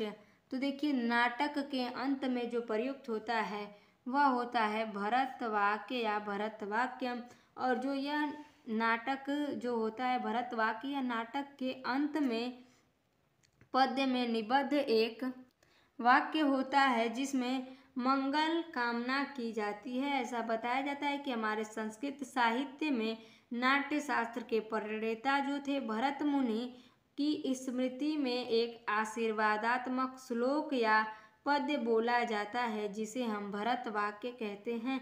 भरत वाक्य का उद्देश्य जो होता है नाटक के अंत में एक सकारात्मक और आशावादी संदेश देना है। तो प्रश्न नंबर 40 में जो विकल्प हमारा बी दिया है यह सही हो जाएगा। अब देखिए दिया है नांदी, तो नांदी जो होता है यह नाटक के आरंभ में सूत्रधार द्वारा मंच पर प्रवेश करने के बाद बोला जाता है। अब देखिए सी दिया है हमारा मंगलाचरण, तो मंगलाचरण से तो आप सभी विदित ही होंगे क्योंकि सभी ग्रंथों के अक्सर शुरुआत में यह बोला जाता है। यह मंगलाचरण केवल ग्रंथों या नाटकों में ही नहीं, किसी भी शुभ कार्य की शुरुआत में जो है मंगलाचरण किया जाता है। इसमें जो होता है कि देवताओं, ऋषियों या पितरों आदि की स्तुति की जाती है। अब देखिए ऑप्शन डी हमारा दिया है कि अंकास्य। तो अंकास्य यानी कि जो नाटक के अगले अंक की शुरुआत का संकेत होता है, अर्थात नाटक में जब एक अंक समाप्त होता है और अगले अंक की शुरुआत होने वाली होती है, तब अंकास्य या अंकितास्य बोला जाता है। तो प्रश्न नंबर 40 में हम देखेंगे कि नाटक के अंत में क्या प्रयुक्त होता है, तो भरत वाक्यम। प्रश्न नंबर 40 विकल्प नंबर हमारा बी सही होता है। अब देखते हैं प्रश्न नंबर 41 को। कह रहा है कि आहर्ता क्रतु नाम किसके लिए प्रयुक्त है। विकल्प हमारा पहला दिया है कि शूद्रक के लिए, दूसरा दिया है कि तारापीठ के लिए, तीसरा दिया है चंद्रापीठ के लिए और चौथा ऑप्शन दिया है कि पुंडरिक के लिए। तो देखिए आहर्ता क्रतु नाम जो है वह शूद्रक के लिए प्रयोग किया गया है। प्रश्न नंबर 41 में विकल्प नंबर हमारा ए सही हो जाएगा। अब हम देखते हैं प्रश्न नंबर 42 को। कह रहा कि अति कठिन मणि कुट्टिम स्पर्शम सहमानाम वर्णन से किसके मोहक रूप का चित्रण किया गया है। तो विकल्प हमारा पहला दिया है कि चांडाल कन्या के, दूसरा दिया है प्रतिहारी के, तीसरा दिया है शूद्रक के और चौथा दिया है कि इनमें से कोई नहीं। तो देखिए प्रश्न नंबर 42 में हम देखेंगे तो किसके मोहक रूप का चित्रण किया गया है, तो चांडाल कन्या के। प्रश्न नंबर 42 में विकल्प नंबर हमारा ए सही होता है। अब देखिए प्रश्न नंबर 43 कह रहा है कि न परिचयम रक्षति किसके लिए प्रयुक्त है। विकल्प हमारा पहला दिया है कि लक्ष्मी के लिए, दूसरा दिया है कि गुरु उपदेश के लिए, तीसरा दिया है सुकनास के लिए और चौथा दिया है कि चंद्रापीठ के लिए। तो देखिए दिया है कि न परिचयम रक्षति, तो न परिचयम रक्षति जो है यह लक्ष्मी के लिए प्रयुक्त किया गया है, न गुरु उपदेश के लिए, न शुक्लांश के लिए, न चंद्रापीठ के लिए। तो प्रश्न नंबर 43 में हम देखेंगे तो विकल्प हमारा ए सही हो जाएगा। अब देखिए प्रश्न नंबर 44 कह रहा है कि विनीतम पात कीनमियु नोपसर्पति लक्ष्मी पापी के समान समझकर किसके पास तक नहीं जाती है। तो देखिए विकल्प हमारा पहला दिया है कि दुष्ट जन के, दूसरा दिया है विनयी जन के, तीसरा दिया है धनवान के और चौथा दिया है धनहीन के। तो देखिए यह जो सुकनासो उपदेश है इसमें लक्ष्मी की जो है निंदा की गई है, इसलिए कुछ इस प्रकार से बताया गया है कि लक्ष्मी पापी समझकर किसके पास तक नहीं जाती, विनयी जन के पास। जैसे किसी चीज को अपोजिट बताया जाता है, कुछ ऐसे ही बताया गया, लक्ष्मी की निंदा की गई है। तो देखिए प्रश्न नंबर 44 में हम देखेंगे तो विकल्प हमारा बी सही हो जाएगा कि विनयी जन के। अब हम देखेंगे प्रश्न नंबर 45 को। कह रहा है कि किसी चकाचौंध क्षणिक और अज्ञानी जनों को उन्मत्त करती है। विकल्प हमारा पहला दिया है कि लक्ष्मी की और दूसरा दिया है कि मद की, तीसरा दिया है अच्छे पद की और चौथा दिया है सद्ज्ञान की। तो देखिए जो सुकनास उपदेश है इसमें बताया गया है कि किसकी चकाचौंध क्षणिक और अज्ञानी जनों को उन्मत्त करती है। तो लक्ष्मी की चकाचौंध जो होती है वह क्षणिक और अज्ञानी जनों को उन्मत्त करती है, ना मद की करती है, ना अच्छे पद की और ना ही सद्ज्ञान की। तो प्रश्न नंबर 45 में हम देखेंगे तो विकल्प हमारा ए सही हो जाएगा।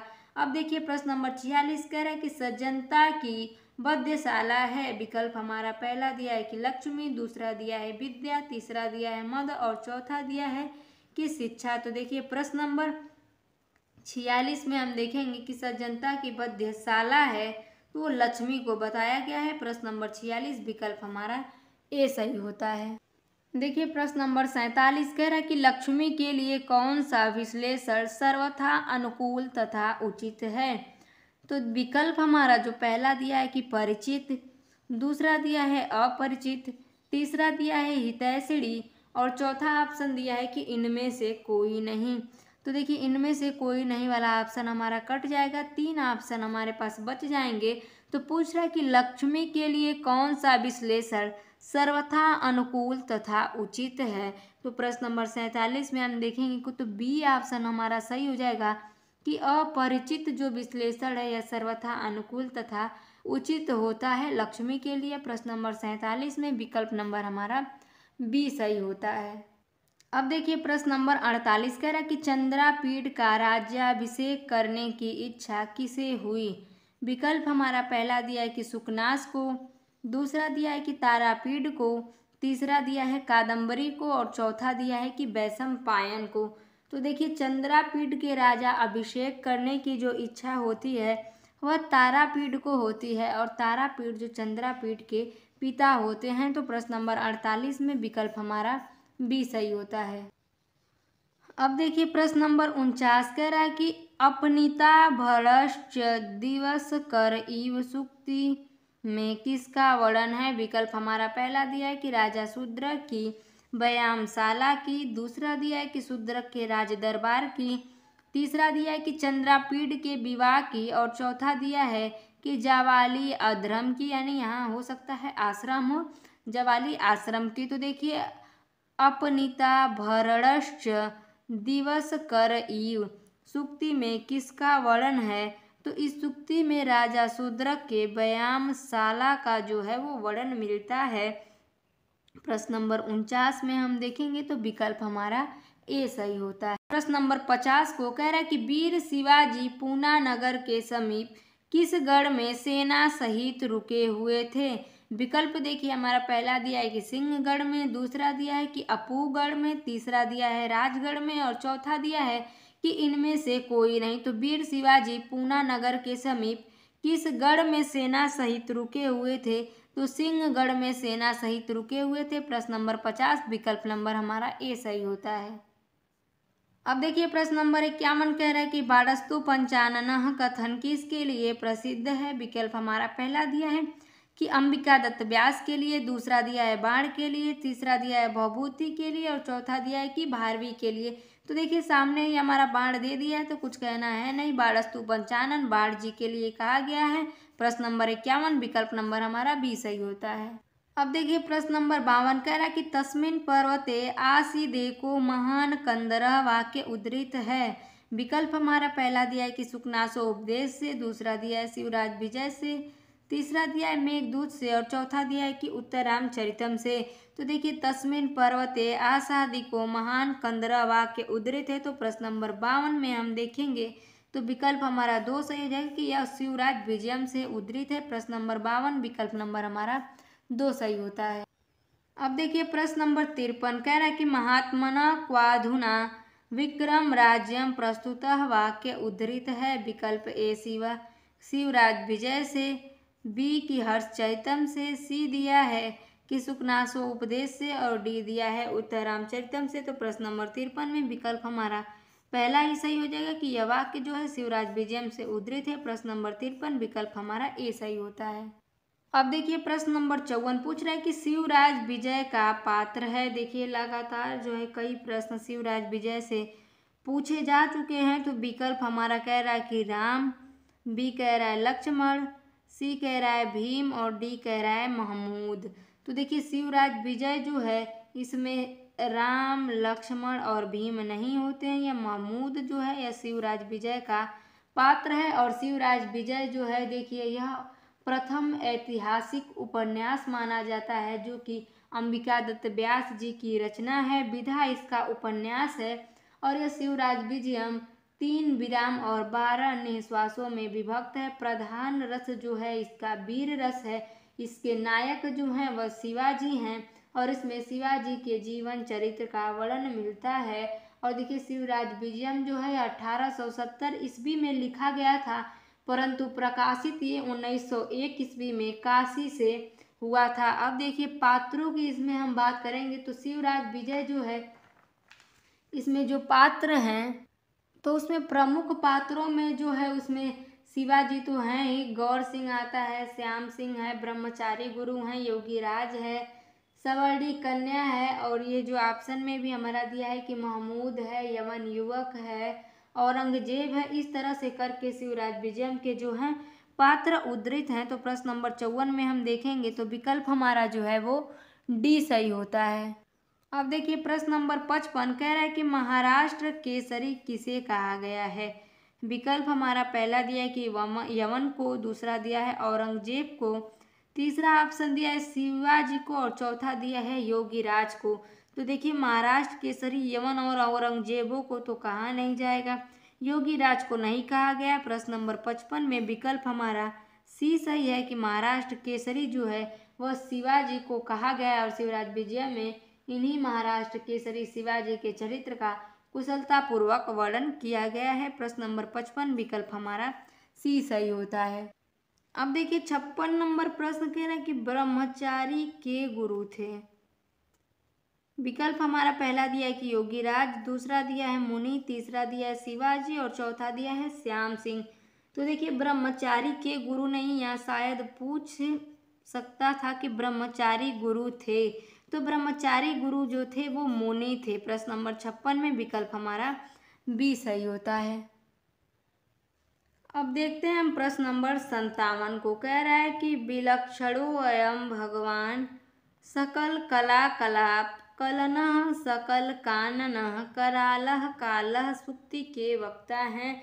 यानी कि देखिए इसमें कहा गया है कि इस सुक्ति के जो वक्ता कौन है। विकल्प हमारा दिया है पहला कि योगीराज, दूसरा दिया है मुनि, तीसरा दिया है श्याम सिंह और चौथा दिया है कि शिवाजी। तो देखिए प्रश्न नंबर 57 में हम देखेंगे तो इसमें कहा गया है कि योगीराज जो है वो कहते हैं कि भगवान संपूर्ण भारत के भूभाग पर यौवन राज विकराल रूप को धारण कर लिया है। अर्थात यह जो कथन है वो योगीराज का है और योगीराज ही कहते हैं कि हे भगवान संपूर्ण जो है भारत पर यवन राज का जो है शासन काल है। प्रश्न नंबर 57 में विकल्प हमारा ए सही होता है। अब देखिए प्रश्न नंबर 58 कह रहा है कि भवादृशे न ज्ञायते कला वेगः, यह कथन किसका है। विकल्प हमारा पहला दिया है कि योगीराज का है, दूसरा दिया है कि गौर सिंह का है, तीसरा दिया है शिवाजी का है और चौथा ऑप्शन दिया है कि ब्रह्मचारी गुरु का है। तो देखिए प्रश्न नंबर 58 में हम देखेंगे कि भवादृशे न ज्ञाते काल वेगः, अर्थात यह कथन जो है यह ब्रह्मचारी गुरु का होता है। प्रश्न नंबर 58 में विकल्प हमारा डी सही होता है। अब देखिए 59 नंबर प्रश्न कह रहा है कि निम्नलिखित तालिका 1 में पात्र तथा तालिका 2 में कृतियों के नाम दिए गए हैं। शुद्ध विकल्प चुनकर सुमेलित को चुने। देखिए तालिका 1 दे दिया है, इसमें पात्रों के नाम है और तालिका 2 जो है इसमें कृतियों के नाम दिया गया है। तो देखिए पहला दिया है कि मुरला। तो देखिए मुरला से तो हम लोग सभी विदित हैं कि यह उत्तर रामचरितम से हैं। अब देखिए मान लीजिए ये मलय केतु हम लोगों को नहीं पता है, तो हम देखते हैं चतुरका। तो चतुरका जो है ये हमारे अभिज्ञान शाकुंतलम से है और गौर सिंह जो है ये शिवराज विजयम से हैं। एक ही ऑप्शन हमारे पास बच जाता है कि मलय केतु मुद्रा राक्षसम का पात्र है। तो देखिए अब हम देखेंगे कि पहला जो हमारा ऑप्शन है क, तो इसमें कौन सा हमारा है, तो चौथा। तो पहले का यानी हमारा चौथा होगा और दूसरे का जो है वो पहला होगा। तो हम ढूंढेंगे इसमें। अब हम देखेंगे कूट को। तो देखिए यहाँ हमारा कूट दे दिया है। अब हमको देखना क्या था कि कौन सा ऐसा ऑप्शन है जिसमें पहले का चौथा है। तो देखिए इसमें हमारा ऑप्शन पहला ही दिख रहा है कि इसमें पहले का जो है वो चौथा है। अब दूसरा हमारा है कि मलय केतु, तो दूसरे का यानी पहला होना चाहिए और तीसरा है चतुर्का यानी अभिज्ञान शाकुंतलम, तो तीसरे का जो है वो दूसरा और चौथे का जो है तीसरा। इस प्रकार से हम देख सकते हैं कि विकल्प जो हमारा पहला दिया है यह हमारा कथन सही होगा कि मुरला जो है वो उत्तर रामचरितम की हैं पात्र हैं, मलय केतु जो है मुद्रा राक्षसम का, चतुरिका अभिज्ञान शाकुंतलम और गौर सिंह शिवराज विजय के पात्र है। तो प्रश्न नंबर 59 में विकल्प हमारा ए सही होता है। अब हम देखते हैं प्रश्न नंबर 60 को। कह रहा है कि मलिनी क्रियते का प्रकृत प्रत्यय है। विकल्प हमारा पहला दिया है कि मालिनी धन च्वी धन क्री धन लिट, दूसरा दिया है कि मालिनी धन च्वी धन क्री धन लोट, तीसरा दिया है कि मालिनी धन सत्र धन लट और चौथा दिया है कि मालिनी धन सानच धन लोट। तो देखिए प्रश्न नंबर 60 में हम देखेंगे तो इसमें विकल्प हमारा जो पहला दिया है कि मालिनी धन जो है ये च्वी जो है इसका प्रत्यय है क्री धातु के साथ, लट लकार है। तो प्रश्न नंबर 60 में विकल्प हमारा ए सही होता है। अब देखिए प्रश्न नंबर 61 कह रहा है कि चंद्रापीड़ के प्रथम जन्म का नाम है। विकल्प हमारा पहला दिया है कि शूद्रक, दूसरा दिया है कि पुंडरीक, तीसरा दिया है चंद्रापीठ और चौथा दिया है कि इनमें से कोई नहीं। तो देखिए चंद्रापीठ के प्रथम जन्म का नाम है, प्रश्न नंबर 61 में हम देखेंगे तो विकल्प हमारा दे रहा है कि शूद्रक, पुंडरीक, चंद्रापीठ और इनमें से कोई नहीं। तो प्रश्न नंबर 61 में हम देखेंगे तो विकल्प हमारा सी सही हो जाएगा कि चंद्रापीठ के प्रथम जन्म का नाम चंद्रापीठ ही था। प्रश्न नंबर 61 विकल्प हमारा सी सही होता है। अब हम देखेंगे प्रश्न नंबर 62 की वैशंपायन के मित्र का नाम है। कमेंट के माध्यम से आप लोग बताइए कि वैशंपायन के मित्र का नाम क्या है। विकल्प हमारा पहला दिया है कि तारापीठ, दूसरा दिया है पुंडरीक, तीसरा दिया है चंद्रापीठ और चौथा दिया है कि हारित। तो देखिए प्रश्न नंबर 62 में हम देखेंगे कि वैशंपायन के मित्र का नाम था तो चंद्रापीठ था। प्रश्न नंबर 62 विकल्प हमारा सी सही होता है। अब देखिए प्रश्न नंबर 63 कह रहा है कि वनेचर युधिष्ठिर के पास जाकर प्रशंसा कर रहा है। विकल्प हमारा पहला दिया है कि दुर्योधन की, दूसरा दिया है कि मंत्रियों की, तीसरा दिया है प्रजा की और चौथा दिया है कि दुष्टों की। तो देखिए वनेचर युधिष्ठिर के पास जाकर प्रशंसा कर रहा है तो वह दुर्योधन की प्रशंसा करता है। जब जाता है वनेचर तो दुर्योधन के राजकाज को देखकर आता है कि वह किस तरह से नीति पूर्वक राज्य को जो है चला रहा था, तो वो उसकी प्रशंसा जो है करता है। प्रश्न नंबर 63 में विकल्प हमारा ए सही होता है। अब देखते हैं प्रश्न नंबर 64 को कह रहा है कि तारापीठ किसके पिता का नाम है। विकल्प हमारा पहला दिया है कि चंद्रापीठ के, कादम्बरी के, पुंडरीक के और इनमें से कोई नहीं। तो देखिए प्रश्न जो है कई बार घुमा फिरा कर एक ही प्रश्नों को देख रहा है, इसका आप लोग ध्यान दीजिएगा। तो तारापीठ किसके पिता का नाम है, तो तारापीठ चंद्रापीठ के पिता का नाम है। प्रश्न नंबर 64 विकल्प हमारा ए सही होता है। अब देखिए प्रश्न नंबर 65 कह रहा है कि सुभाषितम हारी विसत्योगलानन सूक्ति उद्धृत है। विकल्प हमारा पहला दिया है कि कादम्बरी से, दूसरा दिया है नलचंपू से, तीसरा दिया है किरातार्जुनियम से और चौथा ऑप्शन हमारा दिया है कि शिशुपाल वधम से। तो देखिए प्रश्न नंबर 65 में हम देखेंगे कि सुभाषितम हारी विसत्योद्ग्लानन सूक्ति उद्धृत है। तो यह हमारे ग्रंथ जो है कि कादम्बरी से उद्धृत है। प्रश्न नंबर 65 विकल्प हमारा ए सही होता है। अब हम देखते हैं प्रश्न नंबर 66 को कह रहा है कि निंदन्तु नीति निपुणा यदि वायस्तुवन्तु श्लोकांश उद्धृत है। विकल्प हमारा पहला दिया है कि वैराग्य शतक से, दूसरा दिया है कि श्रृंगार शतक से, तीसरा ऑप्शन दिया है मेघदूत से और चौथा ऑप्शन दिया है कि नीति शतक से। तो देखिए जो वैराग्य शतक और श्रृंगार शतकम दिया है हमारे टीजीटी पीजीटी के सिलेबस में कहीं लगा ही नहीं है और मेघदूतम से यह जो श्लोक है यह उद्धृत नहीं है, यह हमारा नीति शतक से उद्धृत है। प्रश्न नंबर 66 में विकल्प नंबर हमारा डी सही होता है। अब देखिए प्रश्न नंबर 67 कह रहा है कि विवेक भ्रष्टा नाम भवति विनिपातः सतमुख सूक्ति उद्धृत है। विकल्प हमारा पहला दिया है कि मेघदूतम से, दूसरा दिया है कि रघुवंशम से, तीसरा दिया है बेड़ी संहार से और चौथा ऑप्शन दिया है कि नीति शतक से। तो देखिए विवेक भ्रष्टा नाम भवति विनिपातः सतमुखम अर्थात कि जिनका विवेक भ्रष्ट हो गया है उनका पतन सैकड़ों प्रकार से होता है। एग्जाम्पल में मिलता है जैसे गंगा कि जब वह स्वर्ग से जब आती हैं तो इतना उनका वेग होता है, उसके बाद भगवान शिव क्या करते हैं कि अपने जटाओं में उन्हें बांध लेते हैं। वहाँ से जब वो गिरती हैं तो पहाड़ों पर, वहाँ से हिमालय पर, हिमालय से पृथ्वी पर और पृथ्वी से गिरकर समुद्र में समाहित हो जाती हैं। इस प्रकार से इनका बताया जाता है कि नीचे से नीचे गिरती ही जाती हैं, इनका विनाश इस प्रकार से होता है। तो प्रश्न नंबर 67 जो दिया है कि विवेक भ्रष्टा नाम भवति विनिपाता सतमुखम, तो यह सूक्ति उद्धृत है, तो यह नीति शतक से जो उद्धृत है और नीति शतक का जो है यह 10वां श्लोक है। प्रश्न नंबर 67 में विकल्प नंबर हमारा डी सही होता है। अब हम देखते हैं प्रश्न नंबर 68 को कह रहा है कि अभिज्ञान शाकुंतलम में प्रसंग आया है। विकल्प पहला दिया है कि सेना का, दूसरा दिया है अंगूठी का, तीसरा ऑप्शन दिया है कि युद्ध का और चौथा दिया है कि राज्य का। तो देखिए सेना का, युद्ध का, राज्य का प्रसंग नहीं मिलता है तो अंगूठी का मिलता है। प्रश्न नंबर 68 में विकल्प नंबर हमारा बी सही होता है। अब देखिए प्रश्न नंबर 69 पूछ रहा है कि उत्तर रामचरितम के रचनाकार हैं। आप सभी इससे विदित होंगे कि उत्तर रामचरितम के रचनाकार कौन हैं।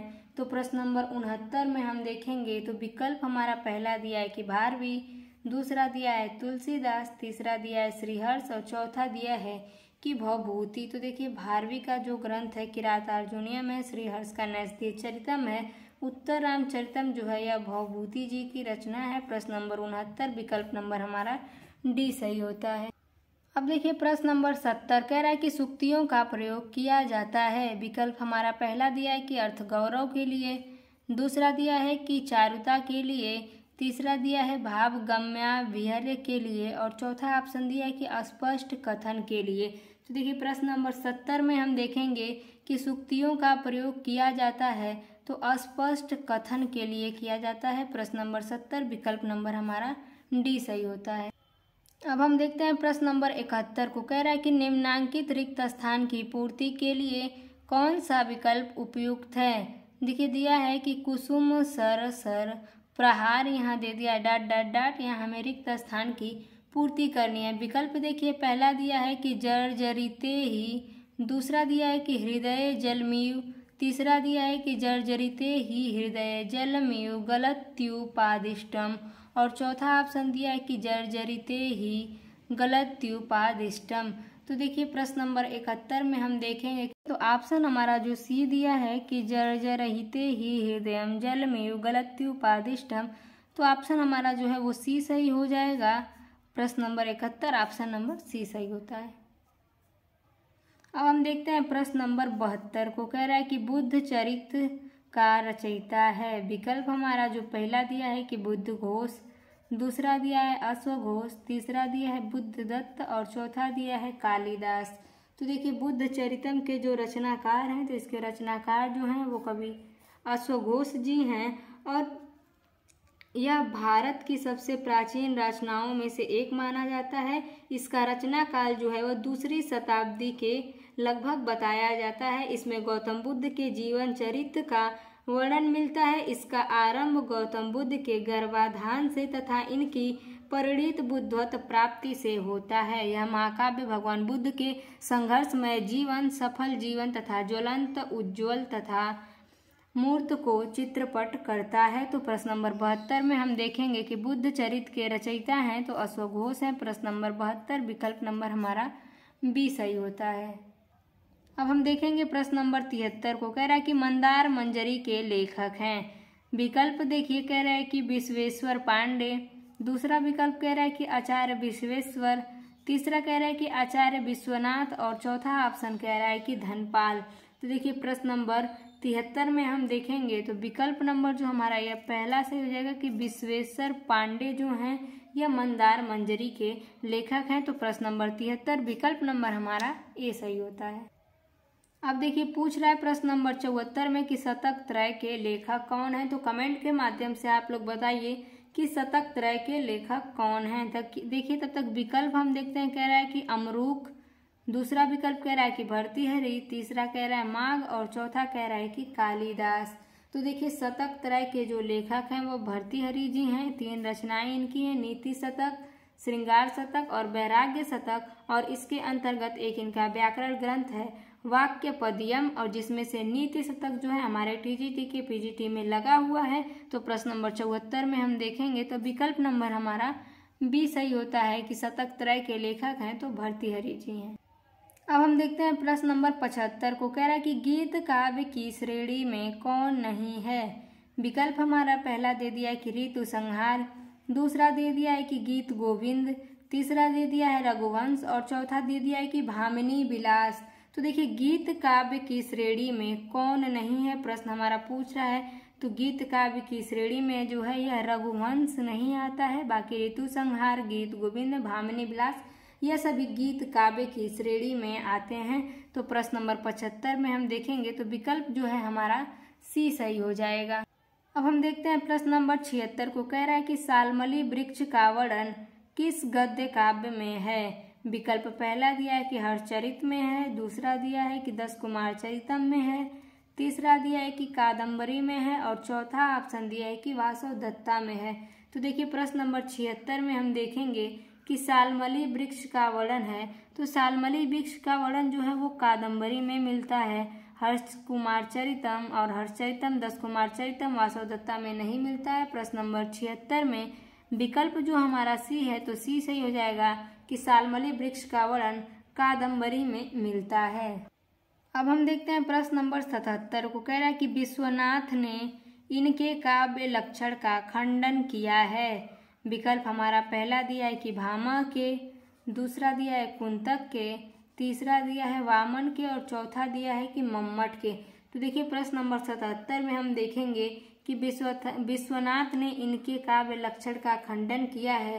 तो किनके काव्य लक्षण का खंडन किया है? तो भामा के काव्य लक्षण का जो है विश्वनाथ ने खंडन किया है। प्रश्न नंबर 77 में विकल्प नंबर हमारा ए सही होता है। अब देखिए प्रश्न नंबर 78 कह रहा है कि नाटक की संधियों की संख्या है। विकल्प हमारा ए दिया है कि 6, बी दिया है कि 9, सी दिया है कि 64 और डी दिया है कि 5।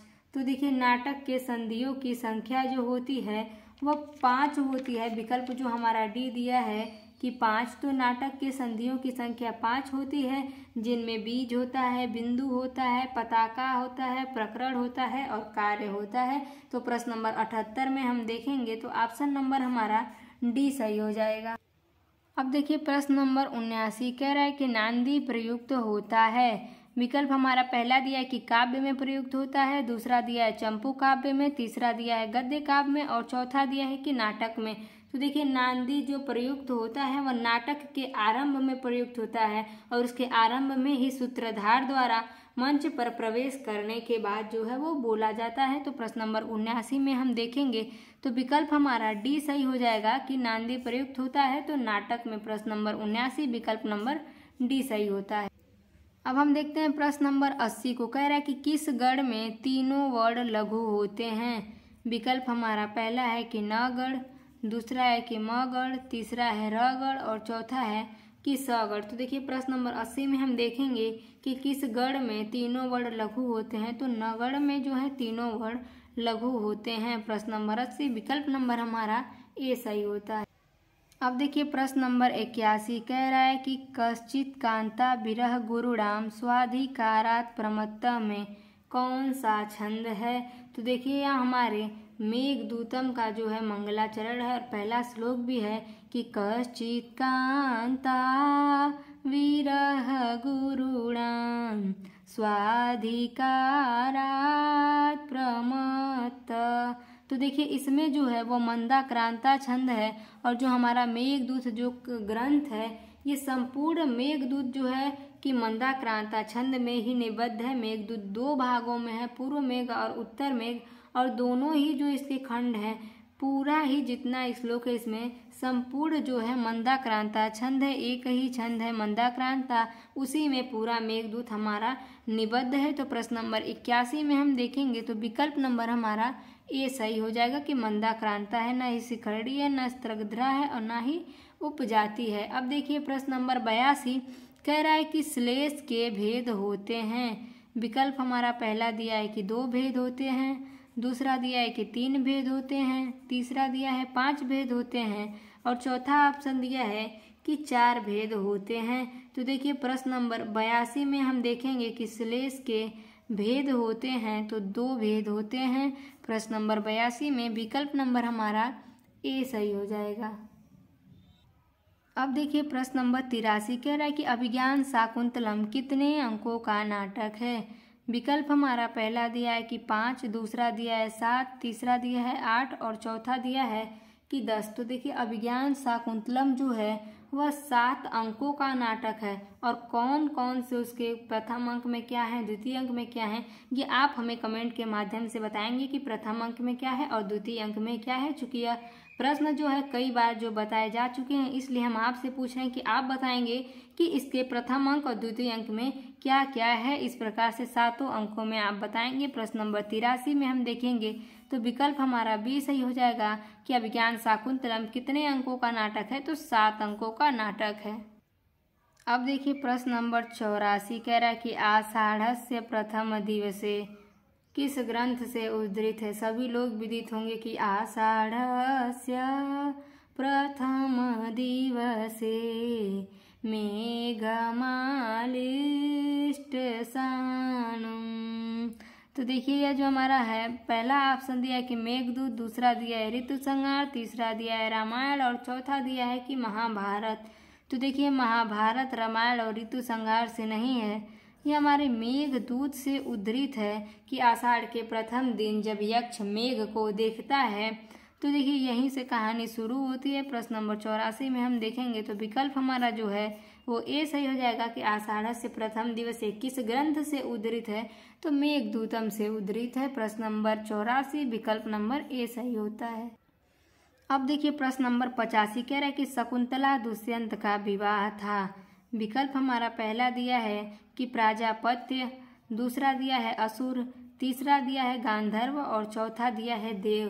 तो देखिए शकुंतला और दुष्यंत का जो विवाह था वो आप सब विदित होंगे कि उन्होंने गांधर्व विवाह किया था, न प्रजापत्य असुर देव कुछ नहीं था, गांधर्व विवाह उन्होंने किया था। प्रश्न नंबर 85 विकल्प नंबर हमारा सी सही होता है। अब हम देखते हैं प्रश्न नंबर 86 को, कह रहा है कि मालती माधव में कितने अंक हैं। विकल्प हमारा पहला दिया है कि 8, दूसरा दिया है 10, तीसरा दिया है 5 और चौथा दिया है कि 7। तो देखिए मालती माधवम जो है वह भभूति द्वारा रचित एक 10 अंकों वाला जो है प्रकरण है, और इस प्रकरण में मालती और माधव की प्रेम कहानी पर जो है यह प्रकरण आधारित है, जिसमें कई जटिल और रोमांचक घटनाओं का वर्णन मिलता है। तो प्रश्न नंबर 86 में हम देखेंगे तो विकल्प नंबर हमारा बी सही हो जाएगा कि मालती माधव में कितने अंक हैं, तो 10 अंक हैं। अब हम देखते हैं प्रश्न नंबर 87 को, कह रहा है कि त्वम जीवितम त्वमसि में हृदयम द्वितीयम सीता के संबंध में किसका कथन है। तो देखिए विकल्प हमारा पहला दिया है कि वासंती का, दूसरा दिया है राम का, तीसरा दिया है लक्ष्मण का और चौथा दिया है कि कुश का। तो देखिए त्वम जीवितम त्वमसि में हृदयम, तुम ही मेरा जीवन हो और तुम ही मेरा दूसरा हृदय हो, यह कथन जो है वासंती का है। जब भगवान रामचंद्र जी 12 वर्ष बाद सीता का परित्याग करके पंचवटी में जाते हैं, तब वासंती उन्हें याद दिलाने के लिए कहती है कि हे प्रभु, कभी आप ऐसा कहा करते थे सीता जी को कि तुम ही मेरा जीवन हो और तुम ही मेरा दूसरा हृदय हो। तो ये वासंती उनको याद दिलाती हैं, और आज ही यह जो श्लोक हमारा है यह बहुत ही महत्वपूर्ण श्लोक है। उत्तर रामचरितम का तृतीय अंक का यह 26वां श्लोक है, और आज ही हमारे दूसरे चैनल आरके संस्कृत स्टडी पर सर जी द्वारा यह श्लोक पूरा व्याख्या के साथ पढ़ाया गया है। अगर आप चाहें तो वहां जाकर इसे देख सकते हैं। तो प्रश्न नंबर 87 में हम देखेंगे तो विकल्प नंबर हमारा ए सही होता है। अब देखिए हम देखते हैं, कह रहा है कि प्रश्न नंबर 88 किरात अर्जुनियम नाटक, देखिए यहाँ नाटक नहीं होगा, बुक में मिसप्रिंट हो गया। ये किरात अर्जुनियम जो है महाकाव्य है। तो किरात अर्जुनियम महाकाव्य के लेखक हैं। विकल्प हमारा पहला दिया है कि भारवी, दूसरा दिया है वत्सराज, तीसरा दिया है माघ और चौथा ऑप्शन दिया है कि अश्वघोष। तो देखिए किरात अर्जुनियम महाकाव्य जो है भारवी द्वारा विरचित है और यह 18 सर्गों में निबद्ध है। लगभग इसमें 1040 श्लोक माने जाते हैं, और किरात अर्जुनियम का जो प्रथम सर्ग है यह हमारे टीजीटी में लगा हुआ है, जिसमें कुल 46 श्लोक हैं और इसमें 44 श्लोकों तक वंशस्थ छंद है, 45वें श्लोक में पुष्पिताग्रा और 46वां श्लोक जो है वह मालिनी छंद में निबद्ध है। तो प्रश्न नंबर 88 में हम देखेंगे तो विकल्प हमारा ए सही हो जाएगा कि किरात अर्जुनियम नाटक के लेखक हैं तो महाकवि भारवी जी हैं। अब हम देखते हैं प्रश्न नंबर 89 को, कह रहा है कि कुंदमाला नाटक में कितने अंक हैं। विकल्प हमारा जो पहला दिया है कि 6, दूसरा दिया है 7 अंक हैं, तीसरा दिया है 8 अंक हैं और चौथा ऑप्शन दिया है कि 5 अंक है। तो देखिए कुंदमाला नाटक जो है यह कवि दिंगनाग जी ने लिखा है और ये राम के उत्तर जीवन पर आधारित है। इसमें राम सीता त्याग करने से लेकर उनके पुनर्मिलन तक की घटना का वर्णन है। तो पूछा है कि इस नाटक में कितने अंक हैं। तो प्रश्न नंबर 89 में हम देखेंगे तो विकल्प नंबर हमारा ए सही हो जाएगा कि इसमें 6 अंक हैं। तो प्रश्न नंबर 89 विकल्प नंबर हमारा ए सही होता है। अब हम देखते हैं प्रश्न नंबर 90 को, कह रहा है कि देवी शतक के लेखक हैं। विकल्प पहला दिया है कि मयूर, दूसरा दिया है आनंदवर्धन, तीसरा दिया है सिल्हड़ और चौथा दिया है बिल्लड़। तो देखिए देवी शतक के जो लेखक हैं वह आनंदवर्धन हैं। प्रश्न नंबर 90 विकल्प नंबर हमारा बी सही होता है। अब देखिए 91 नंबर प्रश्न कह रहा है कि कारकों की संख्या होती है। पहला ऑप्शन दिया है कि 8, दूसरा दिया है 7, तीसरा दिया है 6 और चौथा ऑप्शन दिया है कि 10। तो देखिए कारकों की संख्या जो मानी जाती है तो वह 6 होती है। मुख्य रूप से जो 6 होती है, जिसमें कर्ता कारक, कर्म कारक, करण कारक, संप्रदान कारक, अपादान कारक और अधिकरण कारक होता है। तो प्रश्न नंबर 91 में विकल्प नंबर हमारा सी सही होता है।